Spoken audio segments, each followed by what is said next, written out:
Hi friends. ఇప్పుడు మనం చూస్తున్నటువంటి ఈ ల్యాండ్ ఉన్నటువంటి ఏరియా అనేది మర్కూక్ మండల కేంద్రానికి దగ్గరలో ఉన్నటువంటి నర్సంపేట్ అనేటువంటి విలేజ్ దగ్గరలో ఉన్నటువంటి ల్యాండ్ ఇది.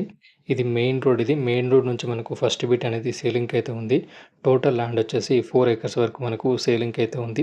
ఈ ల్యాండ్ ఉన్నటువంటి లొకేషన్ నుండి మర్కూక్ మండల కేంద్రం అనేది 3 కిలోమీటర్ డిస్టెన్స్‌లో ఉంటుంది. అట్లాగే గౌరారం రాజీవ్ రహదారి అనేది 10 కిలోమీటర్ డిస్టెన్స్‌లో ఉంటుంది. ఈ ల్యాండ్ ఉన్నటువంటి లొకేషన్ నుండి కావేరీ యూనివర్సిటీ అనేది 8 కిలోమీటర్ డిస్టెన్స్‌లో ఉంటుంది. అట్లాగే రాబోతున్నటువంటి త్రిబుల్ అనేది 3.5 కిలోమీటర్ డిస్టెన్స్‌లో ఉంటుంది. ఈ ల్యాండ్ ఉన్నటువంటి లొకేషన్ నుండి కేసీఆర్ ఫార్మ్ హౌస్ అనేది 2.5 కిలోమీటర్ డిస్టెన్స్‌లో ఉంటుంది. అట్లాగే జగదేవ్‌పూర్ టు గణేష్పల్లి వెళ్ళేటువంటి హైవే అనేది జస్ట్ 60 కిలోమీటర్ డిస్టెన్స్‌లో ఉంటుంది. ఈ ల్యాండ్ ఉన్నటువంటి లొకేషన్ నుండి కొండపోచమ్మ రిజర్వాయర్ అనేది 4.5 కిలోమీటర్ డిస్టెన్స్‌లో ఉంటుంది. ఈ ల్యాండ్ ఉన్నటువంటి సరౌండింగ్ ఏరియాలో మనకు గోదామ్స్ అట్లాగే రైస్ మిల్స్ అయితే ఉండడం జరుగుతుంది. ఈ ల్యాండ్ రేట్ వచ్చేసి 90 లాక్స్ పర్ ఎకర్ వరకు రైతైతే చెప్తున్నారు. హైదరాబాద్‌కి పరిసర ప్రాంతాల్లో ఇన్వెస్ట్ చేయాలనుకున్న వారికి ఇది ఒక మంచి ఆపర్చునిటీ అని చెప్పొచ్చు. Thank you for watching this video.